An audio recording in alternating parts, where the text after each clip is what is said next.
Hello and welcome to Stella Talk Show. I'm your host, Stella Ram. And today we have a truly special episode dedicated to World Autism Awareness Month. This episode is deeply personal to me because my own son was diagnosed with autism when he was just 3.5 years old. He is now 6 and thriving. As a mother, I've experienced the challenges, triumphs, and everything in between. I know firsthand how important awareness, resources, and community support are for families navigating this journey. That's why I'm incredibly excited to welcome a remarkable guest who has dedicated her life to supporting families and individuals with autism. She's the president of Waves of Changes for Autism in Vaughan, a non-profit organization committed to making a meaningful impact in the autism community. Please join me in welcoming Ellen Contardi to the show. Hi, Ellen. Hi, Stella. I want to just begin by saying thank you very much for inviting me to join you on this platform. It's critical when we have community people that, champions like yourself that want to spread the word about our organization, about autism, bringing awareness. That's incredible. So thank you very much for the opportunity. You're most welcome. It's my pleasure. And it's an honor to have you as well because I understand the amazing work that you and Waves of Autism has done. Yeah. So it's definitely an honor to have you as well. Thank you. So let's dive deep in. Yeah. I wanted to ask you, how did this all started? And what made you decide to join this force? In 2016, an opportunity presented itself to me, and I decided to run with it. And I felt that it was my duty to give back in some way. Yes. So I thought, okay, let's go with this. And here we are. We're in our 10th year, and I haven't looked back. It's been so rewarding, and we've accomplished so much in the past 9 years, and I'm very excited about this next year ahead. That's amazing. Yeah. That's amazing. Tell me a little bit about the work that you do with this nonprofit organization. Well, I have to be,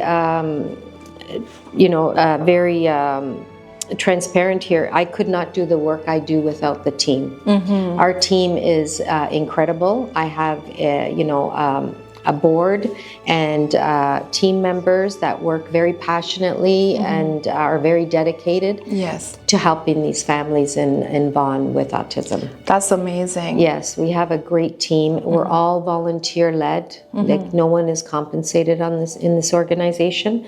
So it really, I'm very, very fortunate to work with these individuals, and we've come such a long way, in the past 9 years, we've raised over $2 million.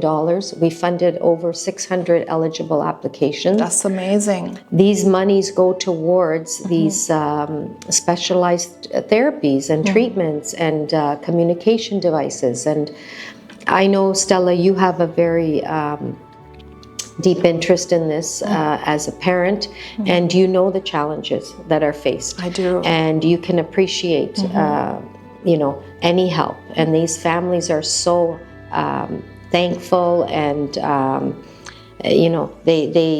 they can't express enough how important it is for them to have some sort of help. That is true. Yeah. That is true. Yeah. Coming strong together as a community is what matters the most. Yes. So I definitely see that. I have to ask, when it comes to awareness and progress in there, over the years there has been a lot of research and a lot of talk around about what autism is, and what the part that it has in the community that we live in today. What's your thoughts on how far we have come in progress about the awareness that we have for autism, and how far do you think that we should be working more towards building Well, I think we have much more work to be done. I believe that, but I have to say that in Vaughan, where we work, I can definitely say that the impact is powerful. We have made a great impact, and I think that moving forward, we need to continue this work.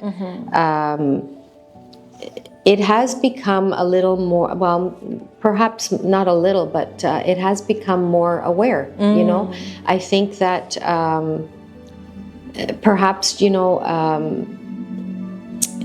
like we have 3 events. So at these events, we showcase these children. And I think that helps to build awareness. That helps to, you know, showcase these individuals and to the community that they are very capable of things, and that it's important to, you know, to continue that work. Yes. And I think that we've come a long way. You know, we in our community here, I think that people, you know, autism now is at the forefront. I think that we have really made a name for building awareness. Yes. We have flag raisings, which is coming up April 2nd. So we, you know, raise the flag at the city of Vaughan here. Our mayor is a very strong supporter of Waves of Change. His predecessor is also a very strong, you know, was a strong supporter. They both sit on our board as honorary chairs.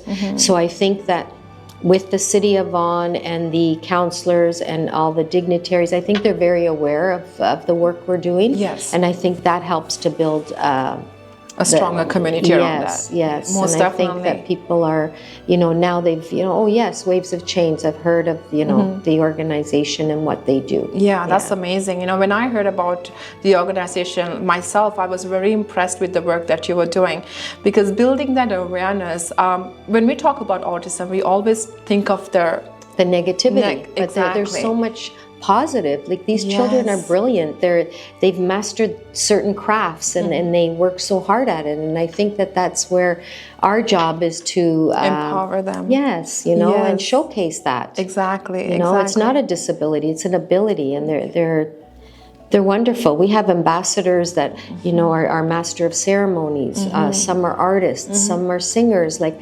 it's such a plethora of different crafts that they have that is just so wonderful to see, and our community loves seeing them at every opportunity. You know? Yes. Yeah. I have to share, like, you know, when my son was first diagnosed, he was nonverbal. He was 3.5 years old, such a small guy. But he has evolved, I have to say. He has grown up to be this very handsome, very cute individual, but he's no longer identified as nonverbal. He does speak. He does speak? Yeah, and that's wonderful. and the things that he surprises with me, Ellen, like, you know, he plays the piano. He's a self-taught pianist. And the way that he is very impressed with the fonts and languages. So he surprises me every day. So when you tell me the creativity that they bring, and, you know, they're not disabled, they are differently able, and their uniqueness is, and that's a strength to the community that we definitely need to celebrate. Absolutely. You know, every child learns at their own pace, and I think that giving them the tools to do that, they will reach their God potential. God-given potential. That is 100% true. Yeah, that's amazing. Our one of our musicians that sings at our events, he was nonverbal. His mom told me he was nonverbal till 5. He came down the stairs one day and he started singing. Oh, wow. Yeah. So it's like, what a joy for that mom to hear that voice, and he's singing, and now he's you know, performing at different events all over the city of Vaughan, and he's amazing, you know. That's very impressive. And, you know, bless him and bless the family, because it's for someone that, you know, who is not very familiar with the journeys his families take, it may be another day for them. But for those families, those parents who has been waiting to hear that first voice word or the voice, that's a milestone. It is. And to hear that he hasn't been, and then all of a sudden one day he started, that's inspiring. And that's so heartwarming, you know, like, and to know that, you know, we fund evidence-based therapies. So, you know, occupational therapy, we take for granted, you know, we put on our shoes, tie them up, we zip up our jacket, and away we go. These children have to learn these skills, and that moment that they learned how to do their jacket up on their own is like so, exciting, and it's just Yes. wonderful. It needs to be celebrated, you know. Like I think when you're telling this, like, you know, I can see my son doing. No, it and is he'll a reach all milestone. those milestones. We just have to be patient, and we need to give them the opportunities and the tools, and they will. That's true. That's true. I believe that. Most definitely. These success stories is what keeps us inspired for looking forward for tomorrow. And it gives parents like yourself hope. We need to give hope to families. It's very, life with autism is difficult. It is. And not everybody is at certain levels. You know, some may be a little more challenged, but we try to give, you know, these families hope and know that they have us here for them, to support them, and you know, hopefully their child will reach that point. Definitely, definitely. As well, you know? That is a very inspiring thing that you're doing there with the community that you have built with Waves of Changes for Autism. Giving back to those families for what it's needed most to bring that child to where that child needs to be. That is very important, and that is very empowering in other way. Yes. So I'm very happy to see that your community that is doing that. And I can speak for the whole team. They all are on the same page. They all want to do what's best for these children. They work so passionately, and they're so driven. You know, at every turn, every event, they're right there, you know, right on helping, and most definitely. And I want to also touch on, like, you know, in history we have come a long way in understanding autism as a spectrum, you know, and how it is being diagnosed, you know, and there's a lot of research that was put into it as well. And I know that you have collaborated as a community society with research in certain extents. Can you tell me a little bit about, you know, what are the recent, you know, evolutions around that, and you know what he has come to? Clinically, I can't speak to autism itself, but I know that we were invited down to the Peter Gilgert Research Center, where they do all the research for autism, and they have made great strides, you know, from what I've been told through the doctors there, Dr. Scher, Dr. Wintle. They were very, you know, happy to share all their progress, and I think that you know, parents can, you know, reach out and you know, explore that more. As an organization, what we do in particular is we fund families. So we're basically doing fundraisers to help pay for these specialized therapies and treatments. So I can't speak on behalf of, you know, the research center, what they've, you know, found, what they, you know, what their evolutions. You know, I can't speak to that, but I think that parents, you know, should be able to contact them. And I know one of our team members, he actually joined one of their groups where they were doing trials. So he was able to join the group with his child, and they, you know, did trial basis with this child, and they can explore, you know, families can explore that avenue with them. You know, there are different options there. Programs with the research center down at, it's affiliated with Sick Kids. So, they can contact them and speak to them about that. That's amazing. For sure. That's amazing. You know, it's very like inspiring to learn about the growth that the children are receiving from continuous research, and also the therapies with early intervention. So definitely the parents should be paying more attention there and see what they can achieve. I think so, and I also believe that that's why we do early intervention. We fund children under the age of 13. Nice. Okay. And you know, having spoken to these professionals, they felt that early intervention is key. Yes. So, you know, evidence-based therapies again, ABA, IBI, occupational therapy, those kind of things. Early, is key for, you know, a success for these children. Success for this, yeah, most definitely. That's why they say, like, the moment that, you know, you have that doubt in your mind, it's best to speak to your family doctor or a specialist to see, hey, what's this is, so you can get that early intervention and help the child as much as you can. As soon as you can. As soon as you can for that growth. I believe that. Yeah, no, me too, most definitely. And like you said, probably your family doctor, your pediatrician is your first contact, and I think that would be your best contact. They can direct you to where you need to. Most definitely. I want to also touch a little bit of, like, you know, as a parent myself too, raising a child with autism is not easy. Especially like if you're not aware about this whole new world of autism, and when you getting that diagnosis, you're starting to learn with your child. I myself, as a parent, I was in denial for years, but now that's not uncommon. Exactly. So you know, you have been in this community for a long time with your team.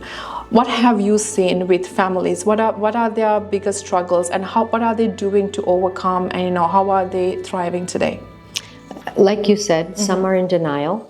Some don't want to talk about it. Some, but I think, you know, Stella, I think that you'll do more justice to your child if you can overcome that and try to get them the help they need, and try to explore different things for these children. What I hear from these families is they just want to help their child whatever way they can. Yes. Financially, it's a burden. They're very expensive, these therapies, and I think that these families need help with that. So that's what we do as an organization, is we help them financially to offset their costs. Some families have 2 or 3 children on the spectrum.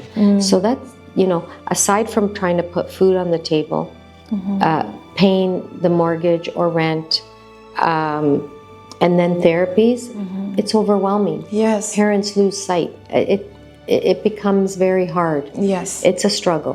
I get it. And this is what we try to do. Yes. Just help in any capacity. It might be just a small capacity. It could be 10 sessions of speech therapy. But whatever we can do for them, that's what we need to do. And that's what the parents you know, have expressed, the thankfulness that they can now continue with their programs with their children. You know, like that. I think that's important. You know, I understand the challenges that these families, we read about them. They send us these applications because they have to apply for funding. And one of our executive members, Leah, she works with sick kids and with the school board. And she is so talented, and she looks at these children, and she's like, she evaluates each and every application. She you know, some years something comes up like a car seat, something we've never done before. Yes. It was a safety issue for this family. Yeah. So she brings it to the board, and she says, listen, you know, we haven't funded a car seat for this child, but this mom is beside herself because she can't take this child anywhere because he's jumping in and out of seats. So safety first. So she reevaluates everything yearly. She looks at every detail, makes sure that she's, you know, helping each and every child the best we can. You know, she's so we're so blessed to have her. That's amazing. Honestly, she's wonderful. She's been with you know, sick kids over 33 years, and she's got so much talent and information that she can bring back to us as a, you know, a charity. Yes. That we're very fortunate to have her on the team. Most definitely. And you know, when you talk about the car seat, like, and I'm thinking, even my son, like, you know, he's very into electronics. He's very fascinated. You know, I don't know to do half of things here, but he does. At 6 years old, Aren't they incredible? They are incredible. But the fun part is, you know, like, they have their moments too. My son took his iPad to bath time a couple of times. So, like, you know, so that is an additional cost. Yes. Because, you know, and every child. Yes. It's not just a child on the spectrum. They all have their meltdowns. They all have their moments where they're, that's not uncommon, So for families that, that is, having those kids, and especially for an example, my son, he is very connected to his iPad. He likes it. He plays a lot of educational games. He learns from it a lot. So the moment it got water damage, and for a couple of days he didn't have it, he was not happy. So for an average family, a middle class family, replacing that overnight in a couple of days can be a burden. It's costly. Exactly. Yeah, so I'm very fortunate to see that you as a community has created this for families who are bringing up kids with autism, because it is not an easy sailing for anybody, right? No. The surprises keep surprising us on a daily basis. Yeah. There are highs and lows. So any support is big support for these families. So it's amazing what you and that's your team I think is doing. how the team looks at. We do the best we can. We have not left any child behind since we started. Yes. So we have been so fortunate in our community, which is an overwhelmingly generous community, that they have supported us so that we can then turn around and support each and every eligible application that has crossed our table. Yes. So for that we are so grateful, because that would be a sad day when we can't help each child. That's true. So we just keep pressing forward and trying to do the best we can to help these children. Yeah. And the community understands that. Yeah. They see that, and they know, and it speaks to the need. Yes. Our success speaks to the need. Yeah, that that's in this amazing. community. So I think that everyone truly believes that there is a need for this, and they come out and they fully support. That's amazing. That's beautiful, Ellen. It is. We've been blessed in a very, very generous community. Yeah. And I also want to, when it comes to society, creating more inclusiveness for these children growing up, especially if you go to the playground in the evening to play with the other kids, there are a lot of kids, and sometimes for a kid with autism that can be a little bit overwhelming.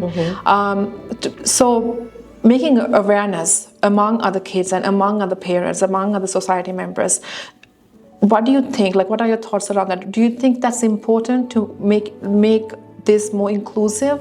Absolutely. I think, that's the whole premise of our charity, is to be, inclusive and to welcome all, children, and no matter what their learning ability is. And I think that, in this city of Vaughan, that is a very big mandate as well.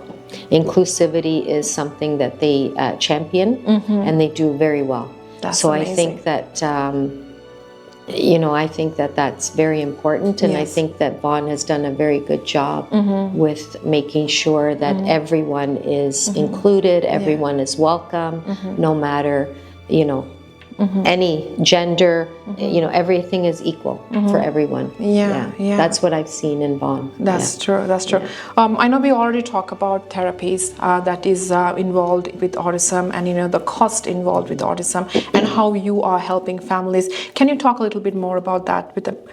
Well, what our charity does is, once we raise the funds, through our three main events, we have a Sip and Savor, which is a ladies' event. We have a golf tournament. Okay. And then we have our gala in September. Every year. And through these three events, all the money's raised. Because no one is compensated on this charity, all money's after, expenses. Obviously, when you have a gala, there's expenses that go with that.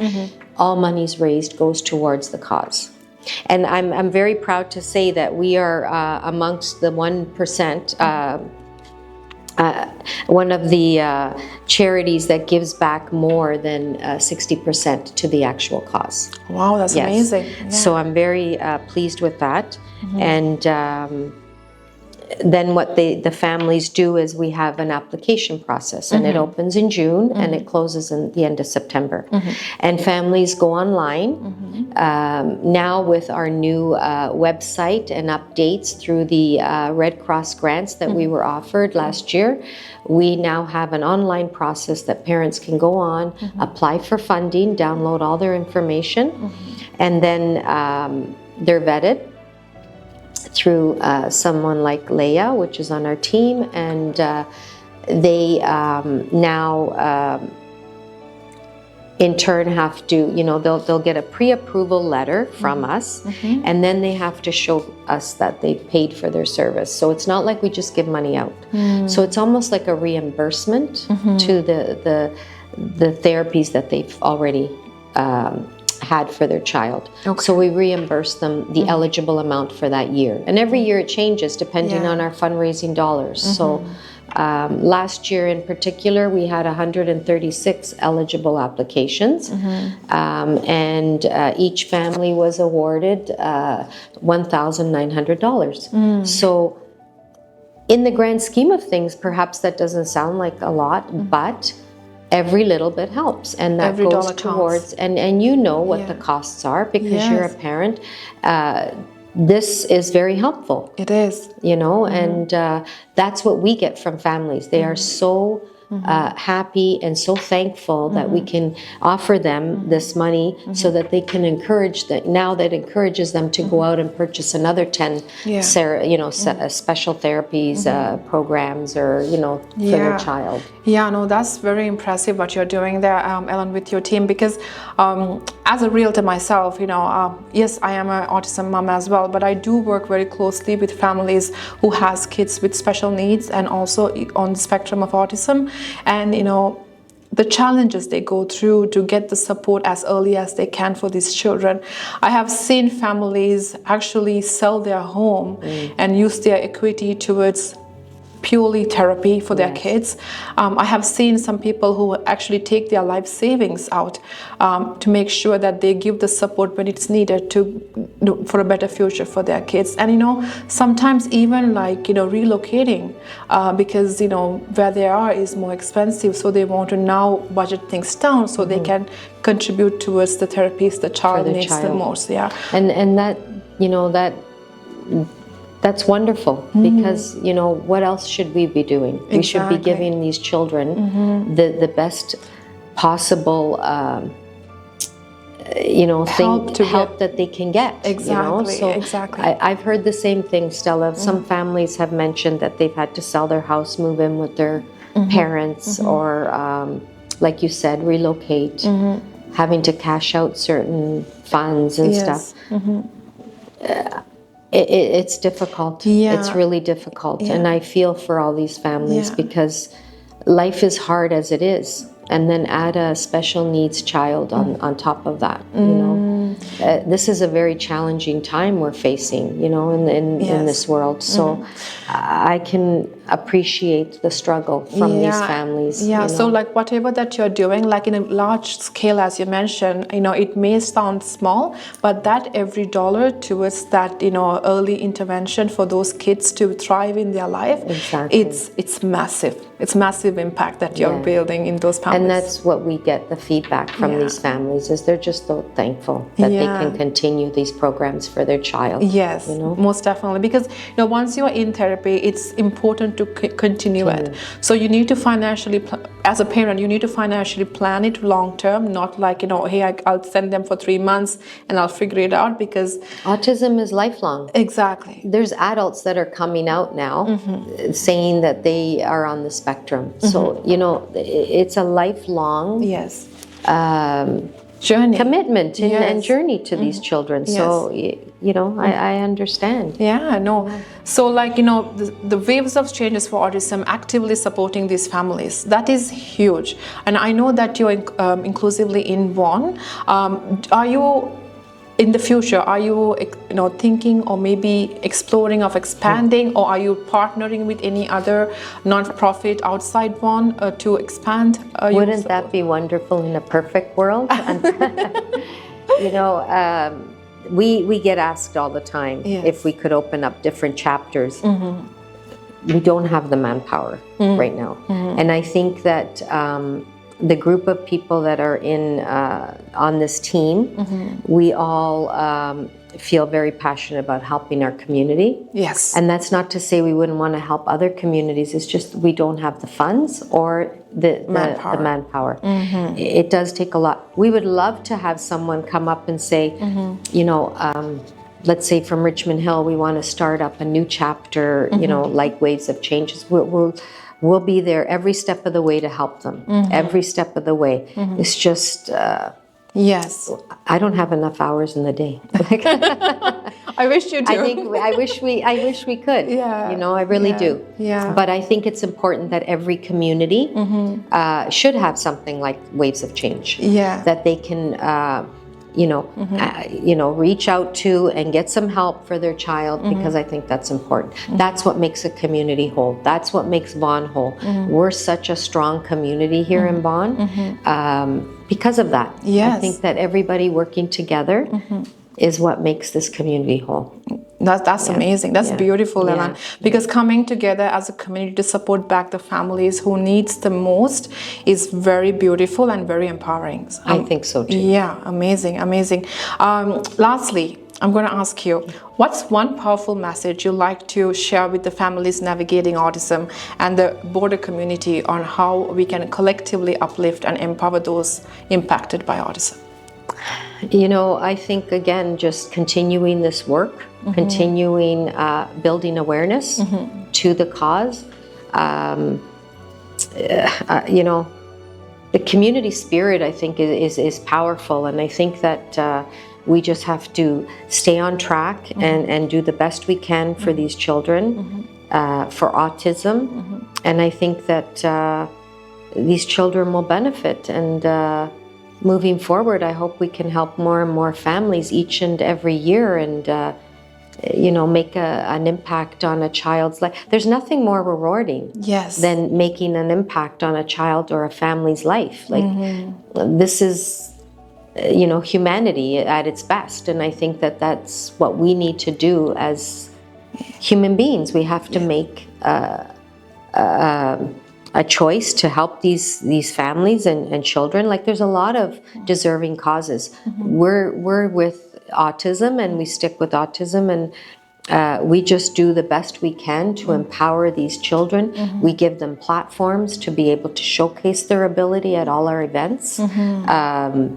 I think that's key. You know, just keep doing all these important things, and I think that these children will benefit, you know, and each child coming up, you know, that, you know, gets, you know, diagnosed, these families know that we're here for them, and we can help them. Of course, that's beautiful. Celebrating autism.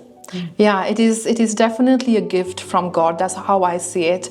As I mentioned before, like, I was in denial when my son got, diagnosed. But Which is not uncommon. Yeah, but, you know, in the end, what I realized was he was given to me for a purpose, right? So I want to understand that purpose and celebrate that with him, and also, you know, being a part of the community, creating awareness and building community and awareness, you know, around that to uplift each family and each individual who's going through the journey. I agree with you. And, you know, one thing I'm most proud of is, you know, that we haven't left any child behind. But I also want to say that we, in 2022, received the nonprofit charity award at the the Vaughan Chamber Business Awards. That's amazing.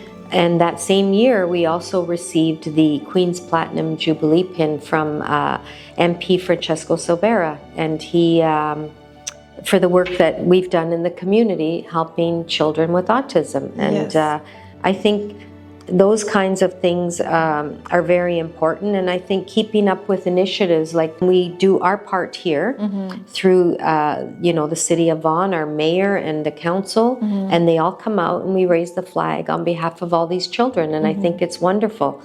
We have, you know, empowerments, you know, events like this where we can build awareness, you know, through you, Stella, which is wonderful for us. You know, McHappy Day is coming up, and you know, the Garber family here in Vaughan has partnered with Waves of Changes. You know, not only does the money go to Ronald McDonald Charity Homes, but it goes to Waves of Changes, a certain percentage. That's amazing. So, you know, he is they're an incredible family. And I think that these kinds of outreach in our community, we just had a gentleman do a Support the Blazer campaign, where yes. for 30 days he wore a blazer and the monies went to Waves of Changes. Yes. So these are empowering initiatives in the community that help build awareness. Yes. Which, yeah, and also like, awareness and also giving back to families who need this the most. Yes. That is very beautiful. So we have so many different meaningful community initiatives that help Waves of Change and these families in Vaughan. Yes, that is beautiful, Ellen. Yeah. Before we conclude our conversation today, Ellen, which has been inspiring, I really appreciate all that you do. Do you want to take a moment to talk about your team and what their part has been throughout this journey and what you are envisioning for them going forward? Absolutely. I couldn't do what I do without this team. I have an incredible group of individuals that I work alongside with, board members, executive team members, community committee members that are just as passionate and driven and focused that, they reaffirm what this charity does as an organization. We're here, it's a noble cause, and we all work together to help these children in Vaughan. And I'm so blessed with this team. We could not do the work we do. Everyone brings something to the table. Amazing. And it's, we're very fortunate. I am very fortunate to work with all these individuals. Yeah, most definitely. Yeah. So, like you were mentioning that you have something that you want to acknowledge about your team. You want to? Well, again, just their passion. They're equally as driven as myself. We're all on the same page, trying to help families. In April, there's volunteer recognition, and I would want to recognize each and every one, because each and every individual on our team brings something. They're all like-minded people who share this vision and want to help families in Vaughan.